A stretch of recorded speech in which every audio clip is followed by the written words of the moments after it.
오늘은 2월 7일 마가복음 12장 35절에서 44절입니다. 예수께서 성전에서 가르치실 대답하여 이르시되 어찌하여 서기관들이 그리스도를 다윗의 자손이라 하느냐. 다윗이 성령에 감동되어 친히 말하되 주께서 내 주께 이르시되 내가 네 원수를 네 발 아래 둘 때까지 내 우편에 앉았으리라 하셨도다 했느니라. 유대인들은 그 당시에 메시아는 다윗의 후손으로 온다고 생각을 했어요. 그렇기 때문에 메시아는 다윗보다 위대하지 않다라고 생각했던 사람들이 꽤 많아요. 왜냐하면 조상이 다윗이기 때문이다라는 거죠. 그런데 이것은 육체적인 혈통을 얘기하는 거지 않습니까? 예수님은 유대인들의 그 편견을 깨트리는 장면이 오늘 본문에 나오고 있어요. 예수님께서 다윗이 직접 한 말을 인용해서, 그들은 구약 성경을 잘 알고 있으니까요, 다윗이 한 말을 구약 성경을 인용해서 직접 말씀하십니다. 36절을 보니까 다윗이 성령에 감동되어서 친히 말하는 거예요. 주께서 내 주께 이르시되, 이렇게 말했다는 거죠. 즉 다윗이 성령에 감동되어서 그리스도를, 즉 메시아를 향하여 내 주 이렇게 불렀다는 거예요. 그러니까 육체적 혈통으로는 다윗의 후손으로 예수님이 오셨지만 다윗이 예수님을 향하여 내 주, 메시아를 향하여 내 주라고 표현했다는 것은 다윗이 위가 아니라는 것이죠. 이게 무슨 말일까요? 사람들은 예수님을 육체적인 혈통으로만 본 거예요. 예수님은, 메시아는, 하나님은, 그리고 그리스도인 예수 그리스도는 육체적인 혈통의 분이 아니라 영적인 부분으로 봐야 된다. 즉 당신은 하나님이라는 거예요. 예수님은, 메시아는 즉 하나님의 아들 예수 그리스도, 그분이 메시아요, 그분이 하나님이라는 거예요. 그것을 유대인들에게 지금 말씀하고 있는 것이죠. 여러분, 신앙은 뭘까요? 신앙은 예수님이 누군지 제대로 알고 시작하는 게 신앙입니다. 신앙의 첫 출발은 예수님을 바로 알 때에 시작되는 거예요. 예수님을 모르면 신앙이 시작될 수가 없어요. 그러므로 여러분들이 제일 중요한 게 뭐냐면 우리 주님이 누구신가, 예수님이 누구신가를 아는 것이 중요합니다. 오늘도 주님을 묵상하는 여러분 되기를 축원드립니다.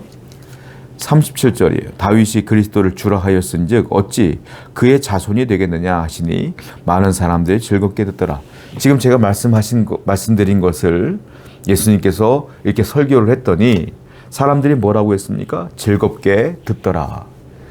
지금까지 바리새인이라든지 서기관이라든지 제사장이라든지 이런 분들이 설교할 때는 형식적인 설교만 했고 외형적인 설교만 했다는 겁니다.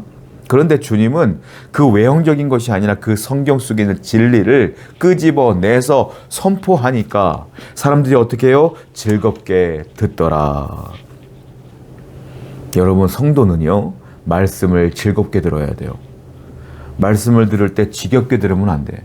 말씀을 들을 때에 괴롭게 들으시면 안 돼요. 하나님의 말씀은 전하는 자가 말씀의 진리를 제대로 전하고 있다면 여러분들이 즐겁게 들으시고 은혜 받으셔야 되며 거기서 진리를 발견해야 될 줄로 믿습니다. 성도는 말씀을 즐겨 듣는 자입니다. 오늘도 하나님 말씀을 즐겨 듣는 여러분 되기를 축원드립니다. 40절이에요.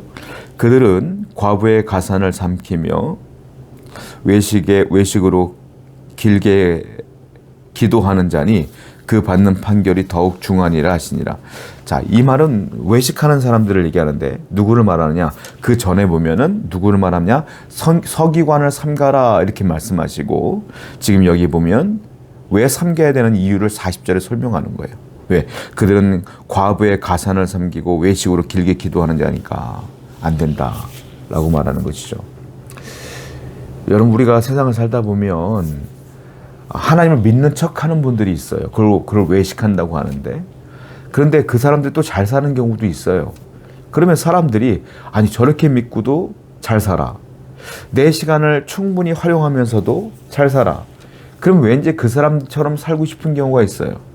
그러면 안 된다는 거예요. 왜? 내가 그 사람을 부러워하는 순간 나도 그 사람처럼 행동하게 돼요. 내가 그 사람들을 존경하는 순간 나도 모르게 그 사람들처럼 말하고 있는 거예요. 그러니까 주님께서는 서기관이 아무리 높은 자리에 있어도, 아무리 훌륭한 위치에 있어도 그 사람들은 외식하는 자들이며 그 사람들은 가짜이기 때문에 그 사람들을 따라가지 말고 그 사람들과 곁에 있지 말아라, 이 말이에요. 성도 여러분, 우리가 항상 하나님의 진리를 따라가는 생활 습관이 되어야 되며 신앙 습관이 되어야 돼요. 그런데 나는 열심히 하는데 나는 잘 안 돼. 저 사람은 대충 하는데 잘 돼. 나도 대충 해볼까? 나도 믿음 생활 대충 해볼까? 나도 기도 대충 해볼까? 이러지 말라는 거예요. 성경에 뭐라고 있습니까? 40절 맨 마지막에 이렇게 되어 있죠. 그들이 받는 판결은 더욱 중하리라. 지금은 그들이 높은 위치에 있는 것 같지만 나중에 하나님께 심판받을 때는 아주 엄하게 처벌받을 거야, 이 말이에요. 그러므로 성도 여러분, 육신적인 눈으로, 육체적인 눈으로 그들을 부러워하지 마시고 영안을 열어서 늘 하나님께 가까이 가는 여러분 되기를 축원드립니다. 42절입니다. 한 가난한 과부는 와서 두 렙돈 곧 한 고드란트를 넣은지라. 이 예수께서 제자들을 불러다가 이르시되 내가 진실로 너에게 이르노니 이 가난한 과부는 헌금함에 넣는 모든 사람보다 많이 넣었도다. 재미있는 말씀을 하시는데 예수님께서 성전에서 헌금하는 사람들을 유심히 보시는 겁니다. 그 중에 한 과부가 두 렙돈을 넣었다 이렇게 표현하고 있는데, 렙돈은요 유대인들 화폐 단위 중에 가장 작은 단위가 렙돈입니다. 이 고드란트라고 하는데요, 이 렙돈은 얼마나 작은 거냐면 노동자의 하루 품삯, 일당이죠. 하루 품삯의 100분의 1이에요. 그러니까 굉장히 작은 돈이죠. 그 두 렙돈을 넣었더니 예수께서는 오늘 뭐라고 말하니까 이 사람이 오늘 제일 많은 헌금을 했다라고 말씀하세요. 왜냐하면 저 두 렙돈은 우리가 볼 때, 객관적으로 볼 때는 굉장히 적은 액수이지만 그 과부의 입장에서 볼 때는 자기의 전 재산을 넣은 거라는 거예요. 주님은 외적인 그 액수를 보는 것이 아니라 그 사람의 중심을 보신다. 주님께서 요구하시는 게 뭔지 아세요? 내 전부를 받기를 원하셔요. 적당히 받기를 원하는 게 아니라 내 전부를 받기를 원하셔요. 여러분들이 할 수 있는 대로 최대한 하기를 원하셔요. 여러분들의 시간을 주님께 드리기를 원하시고 여러분들의 마음을 다 주님께로 쏟아놓기를 원하시며 주님께서 주신 그 물질도 하나님께 헌금으로 드리기를 원하시는 분이 우리 주님이시다. 할 수 있어요. 왜냐? 주님은 나를 위해 목숨을 바치셨거든요. 저와 여러분들은 주님 아니었으면 구원을 받지 못했지 않습니까? 그 은혜를 생각하면 당연히 그렇게 하라는 게 당연한 거 아닙니까? 주님께서 요구하시는 건 우리의 마음이에요. 우리의 전부예요. 주님께서 주신 모든 것들을 드리기 원해요. 오늘도 주님께 드리기를 작정하시고 늘 드리며 살아가는 여러분 되기를 축원드립니다. 44절. 그들은 다 그 풍족한 중에서 넣었거니와 이 과부는 그 가난한 중에서 자기의 모든 소유 곧 생활비 전부를 넣었느니라 하시니라. 어려운 가운데 헌금을 자기의 모든 것들을 드렸다고 말씀하시는 겁니다. 여러분, 헌금이라는 것은요, 내가 주님께 감사하여 드리는 것도 있죠. 그렇죠. 감사하니까 드리는 거예요. 그런데 헌금에 또 다른 의미가 있는데 그것은 믿음의 고백입니다. 내가 주님을 믿는 고백으로 하나님께 헌금하는 거예요. 감사의 고백도 있지만 믿음의 고백도 있는 거예요. 즉 헌금은 믿음의 고백이에요. 여러분, 여러분들이 하나님께 물질을 드리지 않고 헌금을 드리지 않는다? 대충 드린다? 있을 때 드리고, 아니야 지금은 부족해, 내가 여유가 있으면 드릴 거야 라고 생각하는 분들이 있어요. 가끔 보면 그래요. 지금은 어렵고요, 제가 이렇게 되면 11조도 드릴 거예요, 이런 분들이 있어요. 지금 못 드리면 하나님이 부어주셔도 못 드려요. 왜? 이거는 믿음의 고백이니까 그래요. 믿음의 고백은 있을 때나 없을 때나 할 수 있는 거거든요. 아니, 해야 되는 거거든요. 내가 믿음이 있는데 없다고 안 드려요?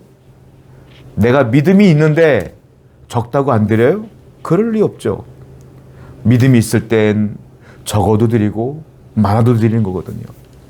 성도 여러분, 그러므로 하나님께 믿음의 고백을 잘 하시기 바라요. 감사의 고백을 잘 하시길 바라요. 주님께서 원하시는 건 여러분들의 마음입니다. 기도하겠어요. 하나님 아버지, 주님께서 주신 것에 대한 감사가 늘 끊이지 않도록 도와주시고 언제나 믿음의 고백으로 주님께 드리며 살아가는 성도 되게 해주시옵소서. 예수님의 이름으로 기도드렸습니다. 아멘.